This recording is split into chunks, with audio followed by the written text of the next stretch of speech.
Le Moyen-Âge est à la mode et j'en suis très heureux parce que je crois que cette époque a été absolument décisive. Ouais, c'est pas faux. Et alors ? Je voulais parler à des gens intéressants, enrichissants de par leur culture ancestrale. Passion médiéviste, des rencontres.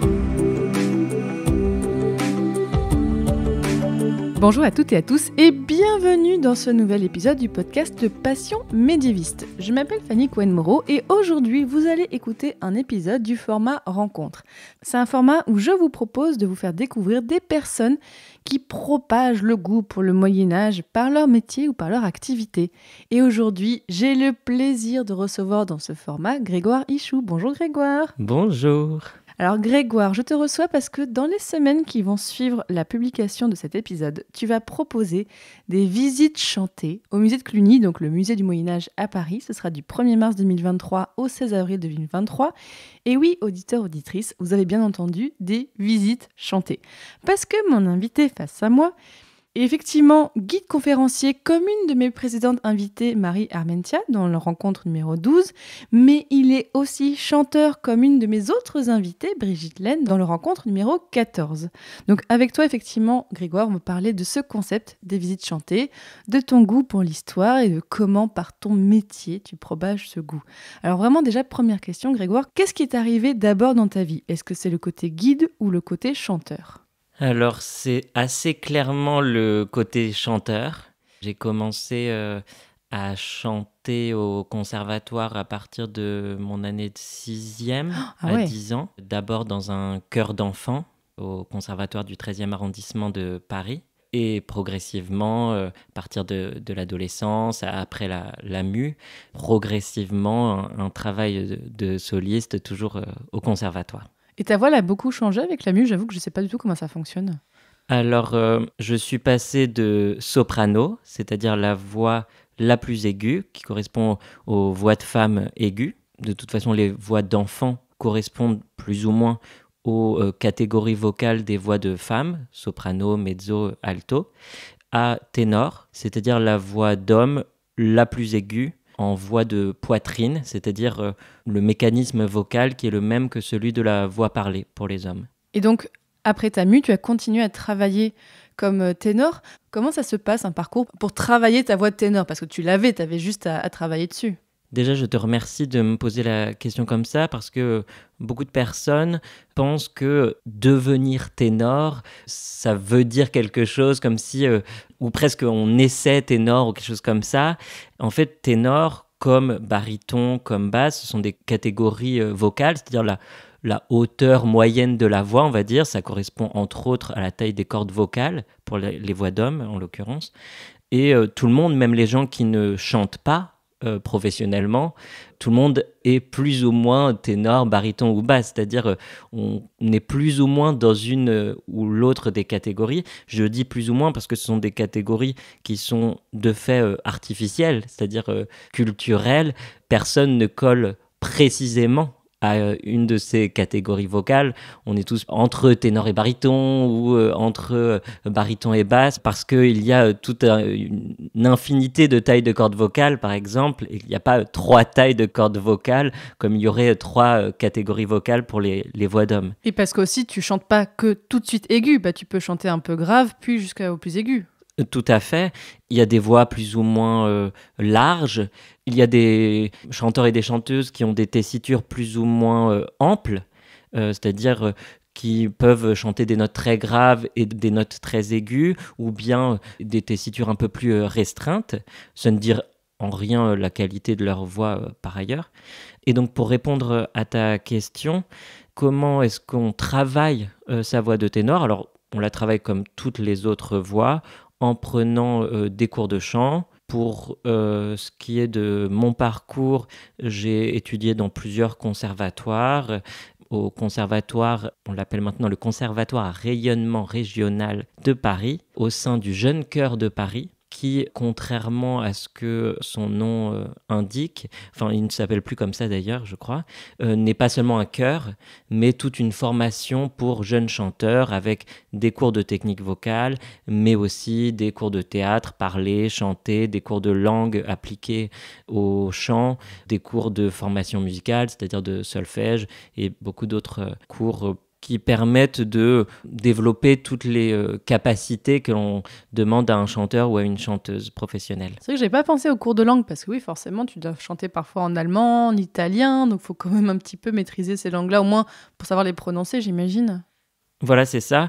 Il se trouve que moi, je suis par ailleurs passionné par les langues étrangères et que j'ai eu la chance de vivre dans plusieurs pays à l'étranger et donc de manier plus ou moins bien plusieurs langues étrangères. Mais de toute façon, un bon chanteur lyrique ou une bonne chanteuse lyrique doit au minimum savoir prononcer les langues et bien sûr savoir ce qu'il ou elle est en train de dire, même si ce ne sont pas des langues qu'il ou elle parle dans la vie. D'ailleurs, je propose qu'on écoute un petit extrait de toi en train de chanter.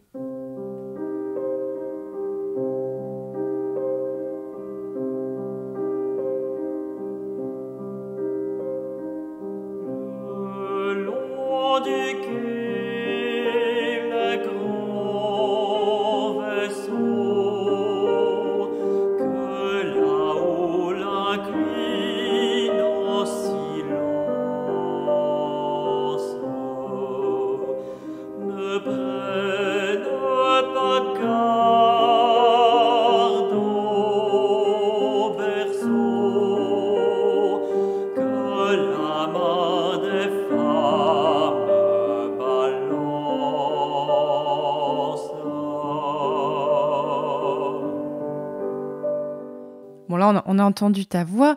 Donc une fois que tu as fait le conservatoire, en fait, est-ce qu'il y a un moment où tu te dis je peux en faire totalement mon métier ? En fait, dès que j'ai commencé le chant, même en 6e au conservatoire dans le chœur d'enfant, je savais déjà que je voulais en faire mon métier, à vrai dire.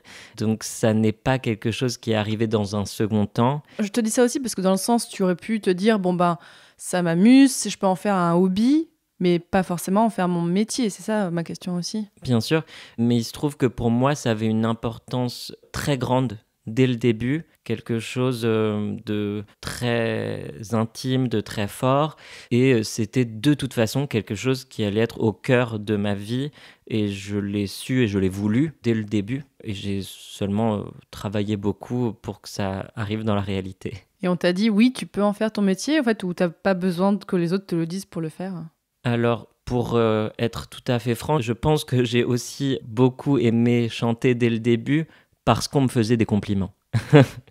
Je pense que, en tout cas, l'enfant que j'étais a été très touché et influencé par les compliments que j'ai pu recevoir, en particulier de ma prof de musique en CM2. Tu te rappelles de son nom ou pas ? Oui, Isabelle, que j'ai revue très récemment d'ailleurs, qui m'a fait mes premiers compliments sur ma voix d'une certaine manière, et je sais que ça a évidemment influencé mon parcours par la suite. Tu avais donc ce parcours de chanteur et à côté, raconte-nous comment est-ce que tu es devenu guide conférencier ? D'où est-ce que t'es venue ta passion pour l'histoire ? Alors ma passion pour l'histoire est venue progressivement. Alors j'ai toujours été intéressé par l'histoire, même à l'école, au collège, au lycée.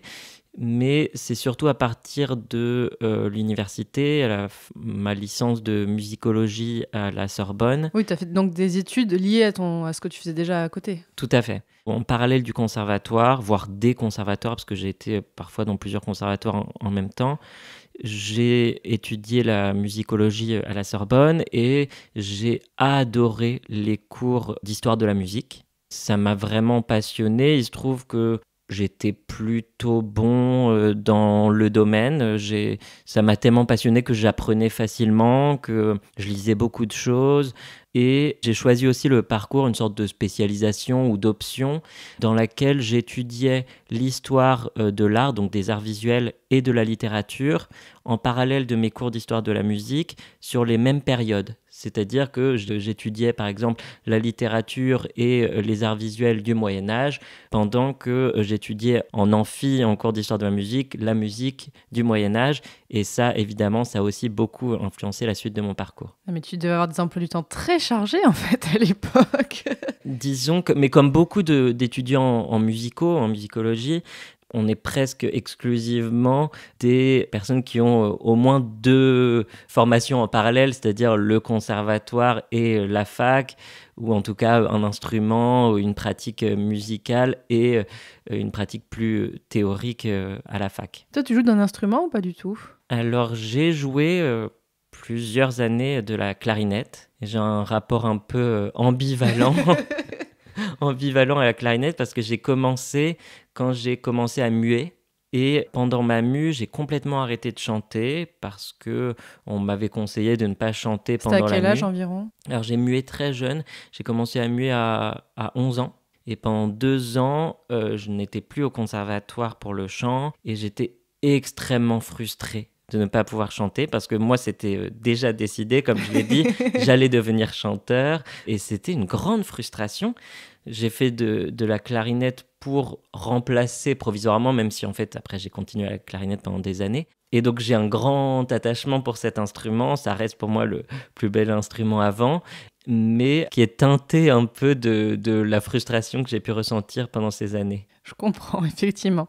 Alors si on revient à tes études, donc tu fais ces études de musicologie, d'histoire, et donc à quel moment tu te dis je vais aller plus loin et devenir guide conférencier? Justement, en me rendant compte de l'intérêt que j'avais pour les cours d'histoire de la musique et les cours d'histoire de l'art, j'ai eu envie d'aller plus loin et je m'apercevais aussi de l'intérêt que je pouvais avoir pour le fait de transmettre des connaissances ou un goût pour la musique ou les arts visuels, de parler de tout ça et peut-être une petite frustration que j'imaginais dans mon futur potentiel de ténor traditionnel, entre guillemets, de ténor uniquement ténor, c'est-à-dire une frustration culturelle ou intellectuelle d'un rapport à l'histoire de la musique ou à l'histoire de l'art qui peut-être allait me manquer. Et finalement, assez logiquement pour moi, peut-être aussi pour me trouver une sorte de plan B si ma carrière de chanteur ne fonctionnait pas ou pas suffisamment. Ou si tu avais un problème, j'imagine que ça doit être une peur que tous les chanteurs doivent avoir si un jour il y a un problème avec la voix. C'est sûr qu'on a un rapport assez compliqué avec notre voix. Dès qu'on est un tout petit peu malade, c'est la fin du monde. Enfin, on apprend à travailler avec ça.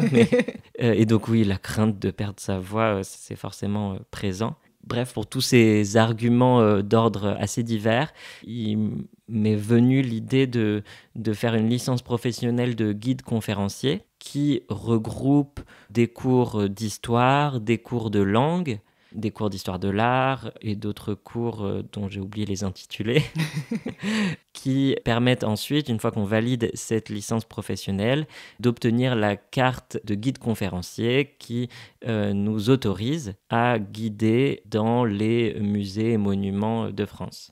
Et là, est-ce que tu as travaillé directement ou est-ce que tu as fait encore d'autres choses avant ? Après l'obtention de cette carte de guide conférencier, je suis parti 2 ans à l'étranger pour parfaire ou progresser dans différentes langues parce qu'en fait, je suis allé dans 4 pays différents pendant 6 mois. Mais attends, désolé, mais parce que c'était une question que se posent les gens, tu faisais comment financièrement ? Alors, très bonne question. Alors, j'avais un peu d'économie.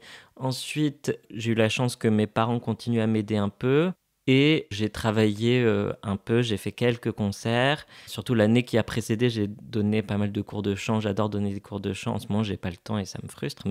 Et donc, j'avais un peu d'économie. C'était pas l'Eldorado financièrement pendant ces 2 années, je te le cache pas. Mais ça m'a permis à la fois de progresser en anglais, en espagnol, en italien et en allemand. Et de mieux connaître les répertoires vocaux, musicaux des différents pays en travaillant dans chaque pays avec des spécialistes, des connaisseurs de chaque répertoire, vraiment sur place, immergés dans la langue et dans la culture. J'ai pu faire des concerts en Italie, en Espagne, en Autriche.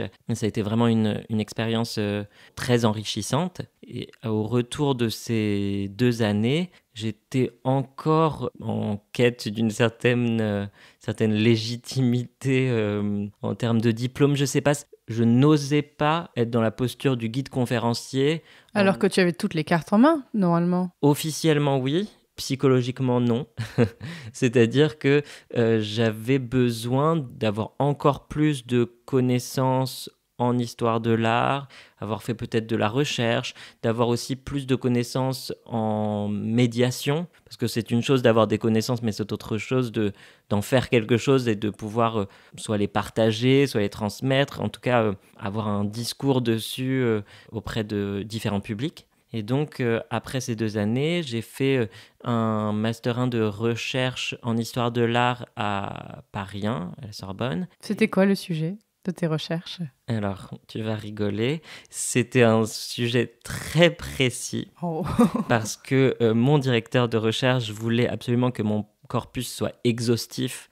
Or, pour avoir un corpus d'œuvres exhaustif en seulement 1 année de recherche, il faut absolument que le sujet soit très resserré, sinon ça ne fonctionne pas. Et c'était donc les portraits des chanteuses de l'opéra et de la comédie italienne dans le 3e quart du XVIIIe siècle. Ah ouais, j'en ai vu des sujets précis, mais alors là, effectivement...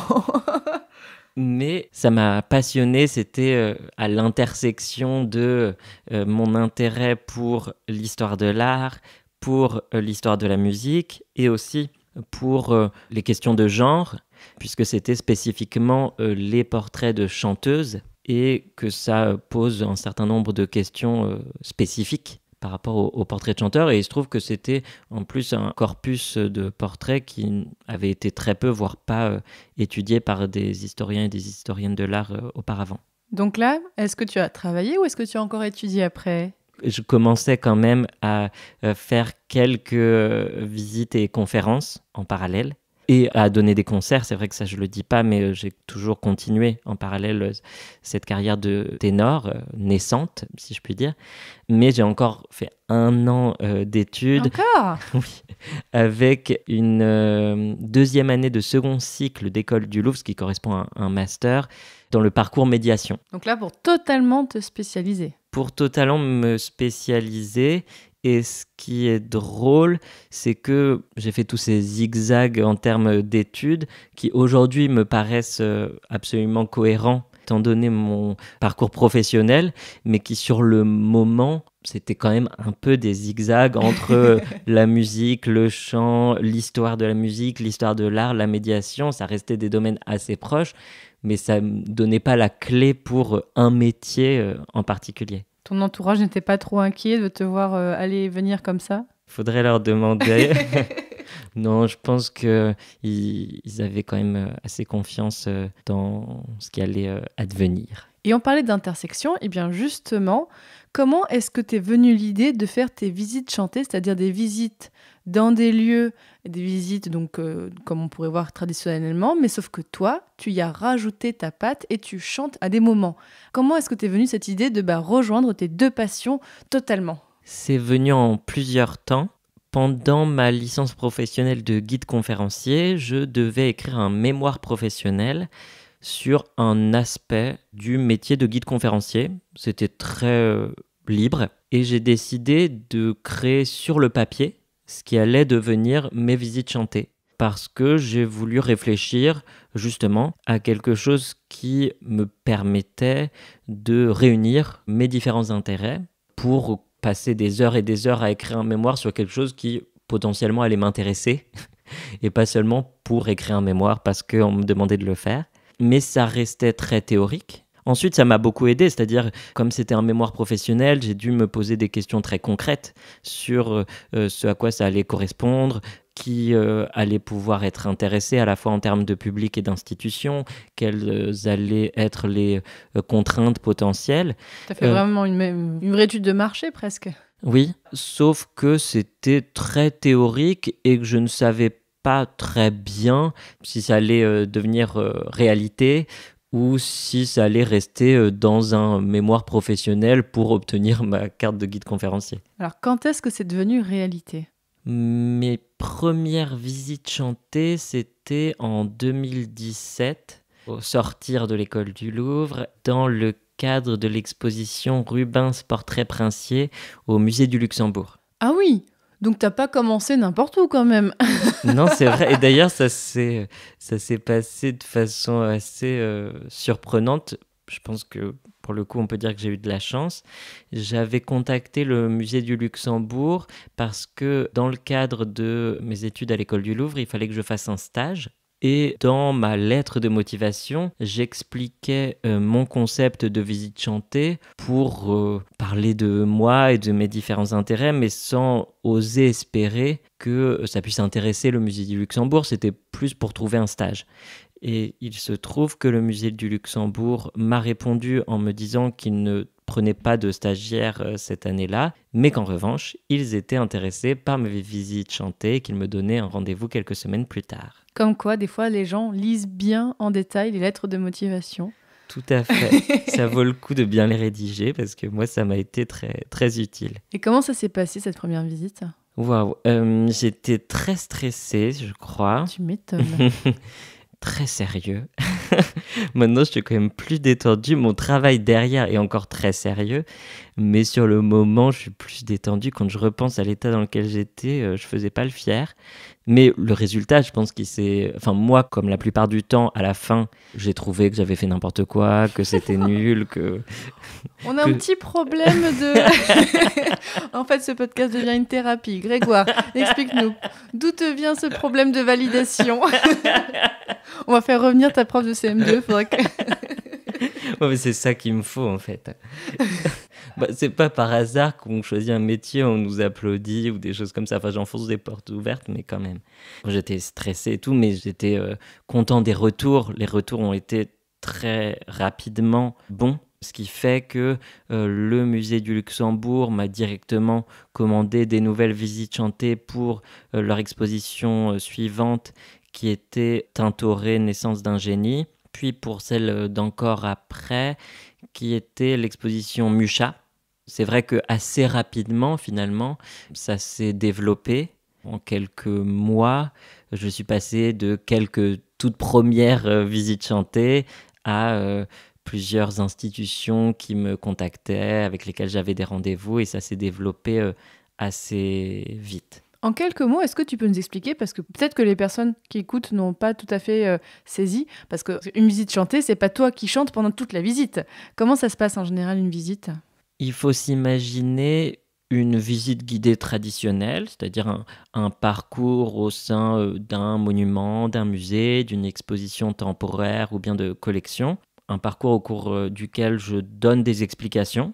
Et devant chaque œuvre ou chaque objet, dans chaque espace, je chante un morceau qui est en lien avec mon propos, avec le lieu, avec l'artiste, avec l'œuvre, pour éclairer le propos, pour le rendre plus vivant, pour surprendre, pour peut-être émouvoir. Mais c'est comme une sorte de visite guidée augmentée, peut-être. Entrecoupée de morceaux. Voilà, exactement. Et comment est-ce que tu conçois la médiation par ces visites ? Parce que c'est une façon particulière de penser la médiation. Tout à fait. Il y a deux raisons principales pour lesquelles je fais ce type de visite chantée, je crois.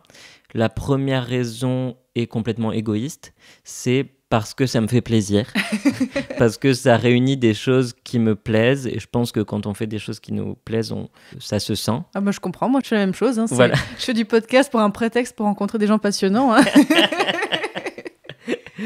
Donc voilà, et la deuxième raison, c'est parce que j'ai trop conscience du fait que si je me contentais d'avoir le fantasme que les visiteurs allaient se souvenir de toutes les connaissances que j'allais transmettre pendant la visite, je serais très rapidement frustré parce que en fait, bien sûr que les gens vont oublier la majorité des informations, et c'est comme ça. Ça ne veut pas dire qu'il ne faut pas faire en sorte de trouver des moyens pour qu'ils s'en souviennent, mais il faut quand même avoir l'humilité de le prendre en compte. Donc la musique, ça permet aussi, je crois, une meilleure mémorisation, mais ça permet aussi de passer déjà un moment qui, en tant que tel, en tant que moment et pas seulement les conséquences pour plus tard en termes de mémoire et de connaissances, un moment qui est soit touchant, soit drôle, soit surprenant. Et ça me paraissait important. Et surtout, un moment qui peut-être va ouvrir la curiosité, à la fois dans le domaine de la musique et dans le domaine de l'histoire ou de l'histoire de l'art, plus que de transmettre des connaissances. Et alors justement, on va parler de 2 visites que tu fais et que tu vas faire. Alors moi, j'avais eu la chance d'assister à une de tes visites à la basilique Saint-Denis. Alors auditeurs, auditrices, si vous n'êtes jamais allés, vraiment, je vous encourage. Donc c'est au nord de Paris, donc à Saint-Denis. La basilique Saint-Denis, c'est là où sont conservés les tombeaux des rois de France. J'aimerais beaucoup y faire des choses d'ailleurs avec Super Joute Royale là-bas. Bref, on en reparlera. Mais dans ce lieu si particulier, j'avais la chance d'assister à une de tes visites, en plus avec ma maman, donc j'étais trop contente.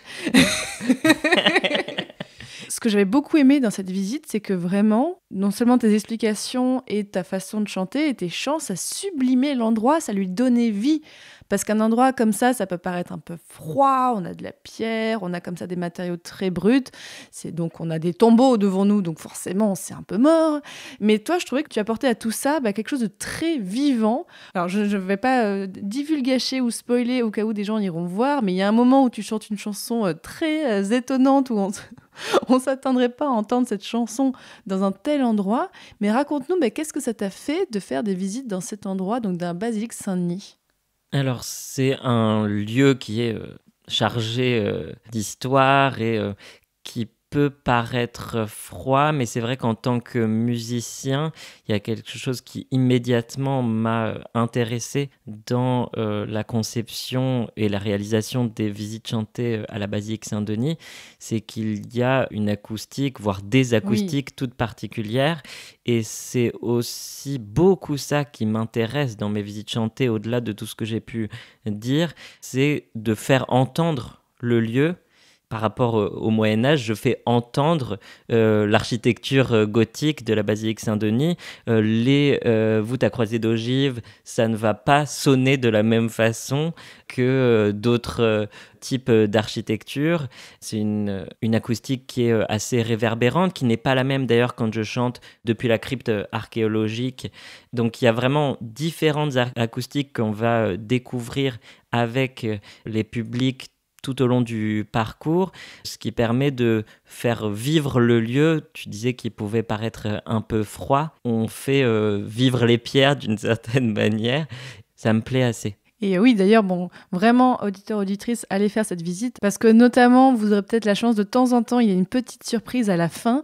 Moi, j'ai jamais vécu quelque chose comme ça. Tu disais peut-être que le public ne se souvient pas de tout. Là, c'est très mémorable. Tu joues aussi avec l'endroit. En fait, on sent, en tout cas, j'ai bien senti ça, que tu as un vrai... Tu nous parlais de ton goût, tu parlais que toi, tu te fais plaisir. Tu as une certaine malice, je trouve, dans ta façon de faire la visite. C'est pas une visite totalement neutre. On sent que tu as un vrai plaisir à faire ce que tu fais. C'est sûr que autant toutes les informations, tout le contenu que je transmets est... sérieux, fiable, vérifié, à la suite de recherches longues et d'un vrai travail, autant il y a forcément un peu ou beaucoup de moi qui transparaît dans ces visites chantées. J'ai envie de surprendre, d'amuser. C'est important de conserver l'attention des publics et que si ça reste très linéaire, ne serait-ce que j'essaye à chaque fois que les enchaînements explication musique soit variée. C'est-à-dire que ça soit pas forcément, pour donner un exemple, nous sommes devant un tableau qui représente telle scène, alors je chante un morceau qui évoque telle scène. Il faut que ça puisse être des liens thématiques comme ça, mais aussi chronologiques par rapport à une date clé, ou par rapport à un tout petit détail, ou par rapport à une anecdote méconnue, mais qu'à chaque fois, le spectateur ou la spectatrice, auditeur, auditrice, soit surpris même du moment et de la façon avec laquelle je vais intégrer ce morceau chanté. Oui, que ce ne soit pas totalement littéral et qu'il y ait effectivement l'aspect de surprise. Et en général, tu as quoi comme réaction du public ? Alors j'ai de plus en plus de public qui me suit de façon fidèle, donc ils n'ont plus la surprise du concept lui-même. Faut que tu fasses une carte de fidélité, peut-être. Ouais, faudrait presque. Une de mes fiertés, c'est qu'on me dit à la fois des choses positives sur l'aspect musical et sur le contenu en histoire et histoire de l'art, et de façon assez équilibrée dans les retours que j'ai. Et ça me fait vraiment plaisir.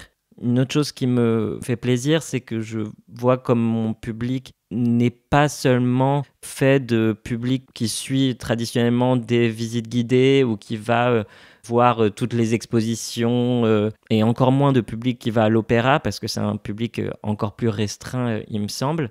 Par exemple, j'ai pas mal de jeunes finalement dans mes visites chantées. Oui, parce que là, t'as pas osé le dire, mais les publics qui va plutôt à l'opéra et qui fait plutôt les visites chantées, c'est plutôt du 3e âge en général. En tout cas, moi, je sais qu'on a fait la visite, clairement, c'était... Mais c'est comme ça, en fait, c'est pas une critique, c'est l'état des choses.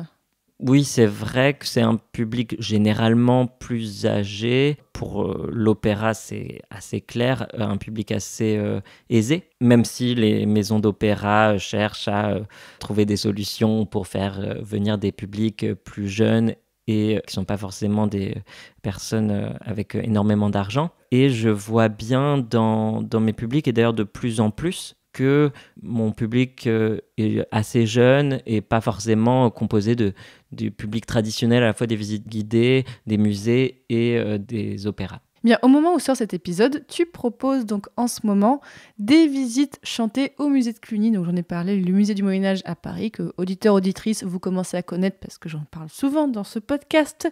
Alors raconte-nous comment est-ce que tu as conçu la visite du musée. Et là, c'est pas une expo en particulier, c'est le musée, l'exposition permanente. C'est le parcours dans les collections du musée. Alors comment je l'ai conçu ?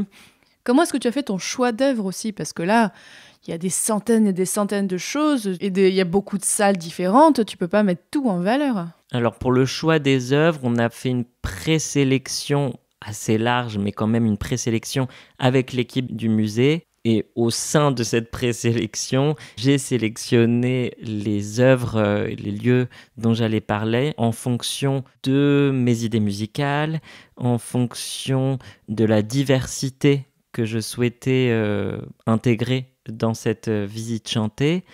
Une des demandes, il me semble, du musée de Cluny, c'était de ne pas se focaliser sur la musique médiévale, parce que le musée de Cluny organise assez régulièrement des concerts de musique médiévale, et que donc là, ça n'était pas le propos.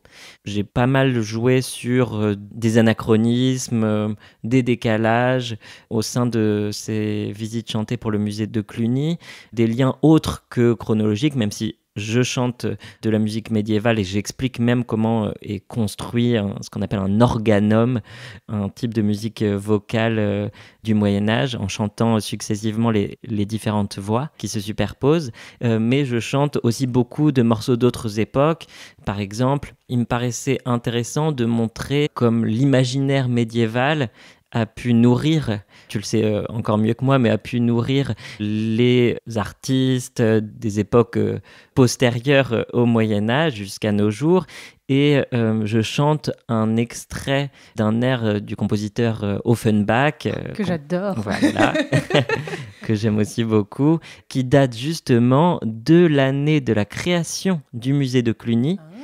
Et qui s'intitule Doux Ménestrel et qui montre bien comme en ce milieu du 19e siècle, on pouvait avoir une image assez biaisée du Moyen-Âge, mais c'est très intéressant de voir comment on pouvait imaginer le Moyen-Âge au moment de la création du musée de Cluny, et c'est parfois plus facile ou plus parlant de le faire à travers un morceau qu'à travers des explications. Alors on écoute justement un petit extrait.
Alors, c'est pas toi qui chantais, mais voilà, c'est un petit aperçu de la visite que tu fais au musée de Cluny. Est-ce que d'ailleurs, en préparant cette visite, est-ce que ça t'a permis d'apprendre des choses nouvelles sur le Moyen-Âge ? Est-ce que tu as eu des surprises ? Alors, j'apprends toujours beaucoup de choses nouvelles quand je crée mes visites chantées. Je fais beaucoup de recherches à la fois pour trouver les morceaux musicaux pertinents et les morceaux eux-mêmes, pour la plupart, je ne les connais pas avant. C'est vraiment grâce à des recherches, souvent au département musique de la BNF, que je trouve des partitions de morceaux méconnus, voire complètement inconnus. Et de la même façon, pour le contenu en termes d'histoire de l'art, il y a évidemment des choses que je connais déjà grâce à mon parcours, à ma formation, mais j'apprends toujours beaucoup de choses, ne serait-ce que sur des œuvres spécifiques, tel objet, telle œuvre du musée de Cluny que je connaissais un peu moins. Je vais au musée, à la documentation du musée, je lis les dossiers d'œuvres. Pour ceux et celles qui ne connaissent pas les dossiers d'œuvres dans les musées, c'est des dossiers sur chacune des œuvres du musée qui regroupent un nombre d'informations incroyables sur les œuvres en question. Donc je lis des pages et des pages sur chacune des œuvres. Donc forcément, j'apprends beaucoup de choses et c'est ça aussi qui me passionne. Il y a quelque chose qu'on n'a pas dit en fait depuis tout le début, c'est qu'aussi dans tes visites chantées, tu chantes et tu t'accompagnes en fait avec une enceinte qui diffuse de la musique. Ça fait que t'es pas totalement a cappella non plus et ça ajoute forcément quelque chose en plus. C'est vrai que c'est une des contraintes de mes visites chantées, c'est que quand on est chanteur lyrique, quand on est ténor, en général, on est habitué à chanter avec des instrumentistes en direct, qui sont des pianistes, des clavecinistes, accompagnateurs, spécialisés le plus souvent dans le fait d'accompagner des chanteurs, des chanteuses ou des instrumentistes.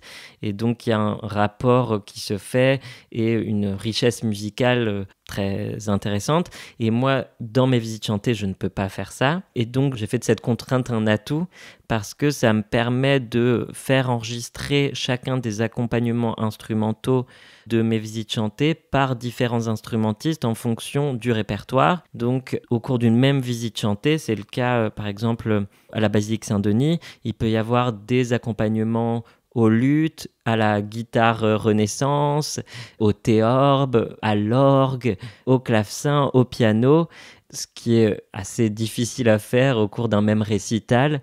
Et c'est vrai que ça m'intéresse beaucoup parce qu'on plonge directement les visiteurs dans une époque musicale ou dans un style particulier. Et donc tu as en fait un petit sac où tu as une enceinte, mais qui est super puissante. Moi, ça m'a impressionné parce que je me disais, mais d'où venait le son ? J'ai l'impression qu'il y avait des enceintes à côté de nous, mais non, tu as dans ton sac cette enceinte qui est très très forte. C'est un des seuls investissements importants, parce que sinon c'est très léger en termes de dispositifs. Ces visites chantées, c'est moi et moi-même.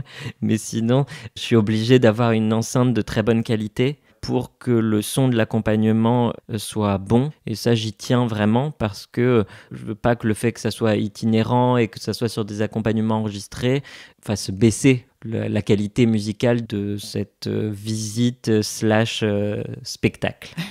Et à côté des visites, qu'est-ce que tu fais ? Est-ce que tu continues de faire des concerts ? Est-ce que tu as d'autres types d'activités aussi ? Alors, je fais plein d'autres choses. En ce moment, je monte un spectacle musical avec un harpiste, Vincent Buffin, et un metteur en scène, Vincent Pavageau. Pour l'instant, je n'en dis pas plus, mais c'est vraiment un spectacle auquel je tiens beaucoup et sur lequel je travaille depuis des mois. Je peux dire le titre, sauf s'il évolue d'ici là, mais ça aura été le titre provisoire, il y aura une trace. C'est « Achevons la métamorphose ». Oh. Une autre chose que je fais, c'est que je fais aussi encore un petit peu de recherche.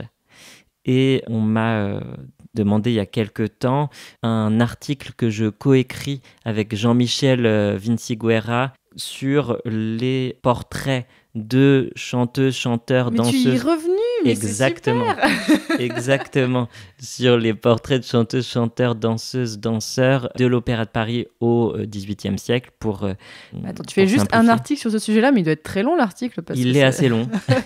il est assez long. Je le coécris au sein d'un ouvrage qui va être publié cette année, en 2023, dont les auteurs principaux sont Benoît Dradwicki, Julien Dubruck, Thomas Lecomte et Barbara Nestola, sur l'Académie royale de musique, c'est-à-dire l'Opéra de Paris, entre 1672 et 1791. Et le fait d'être ténor, est-ce que ça te permet aussi de t'ouvrir certaines opportunités ou certaines possibilités? Bon, à part faire du karaoké avec moi de temps en temps. C'est déjà une très belle opportunité. C'était trop bien, faut qu'on refasse ça. Surtout quand on a chanté sur du Dalida, c'était trop bien. Du Dalida, du Céline Dion. Mais oui. J'y tiens beaucoup, je trouve que... Et du Nicole Croisille aussi. Ah bah ça c'est très important. Écoutez du Nicole Croisille. Donc là, être ténor, est-ce que tu continues de faire des concerts à côté? En ce moment, je me concentre sur les visites chantées et le spectacle musical que je suis en train de monter, ce qui me demande déjà énormément de travail. Il y aura d'autres activités dont je vais parler prochainement, mais ça reste mes 2 activités principales actuellement. Et est-ce qu'il y a des lieux où tu aimerais chanter? Voilà, c'est le moment un petit peu de faire un appel du pied. Est-ce qu'il y a des endroits où tu rêverais de chanter? Parce qu'on ne l'a pas dit, mais tu as déjà chanté dans des endroits. Mais alors, tu as fait le Louvre, tu as déjà fait le Panthéon. Et là encore, mais je n'en cite que quelques-uns, mais vraiment, j'ai le Louvre, le Panthéon, la piscine de Roubaix, le Petit Palais, hors de Paris aussi. Tu as fait le Palais du Tau, tu as fait le musée de l'école de Nancy. Et est-ce qu'il y a des endroits auxquels tu rêves encore?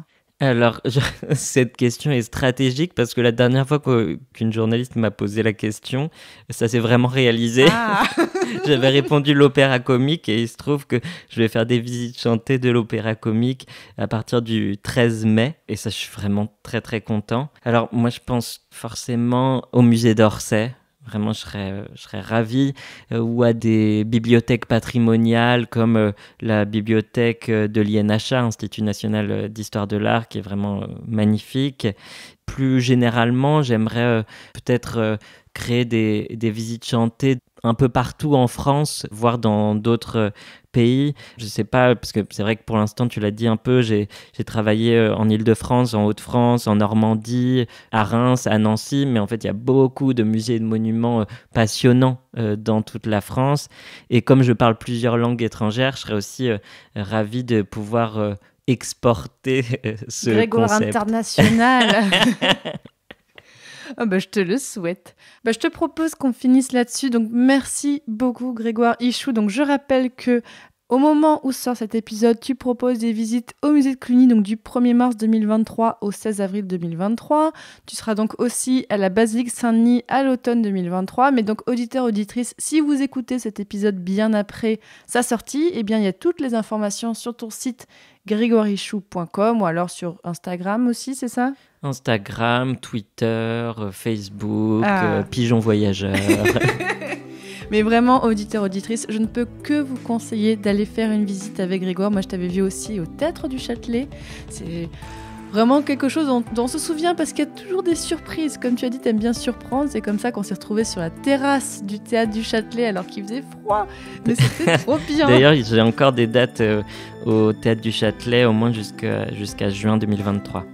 Mais vraiment, voilà, auditeurs, auditrices, si vous passez à Paris ou alors regardez bien les autres dates qu'il fait partout en France, ne ratez pas ça. Merci encore Grégoire. Merci à toi. Et puis bonne continuation. Et auditeurs, auditrices, comme d'habitude, vous le savez, il y a un article qui accompagnera cet épisode où je vous remettrai pas mal d'informations. Et puis profitez que vous êtes sur le site pour écouter tous les autres épisodes du format rencontre qu'on a fait. L'épisode précédent, j'ai fait une rencontre avec Jade du Miroir Fou, donc une illustratrice qui s'inspire du Moyen-Âge. Et si vous avez des personnes à me conseiller qui pourraient être interviewées dans ce format, alors j'ai déjà fait beaucoup de professions différentes, donc regardez un petit peu ce que j'ai déjà fait. S'il y a une personne avec un parcours particulier, une approche de l'histoire et du Moyen-Âge particulière, n'hésitez pas à m'envoyer un message, donc via le site, il y a un espace contact, allez voir. Et je vous dis de toute façon à bientôt pour un prochain épisode de Passion médiéviste. Salut!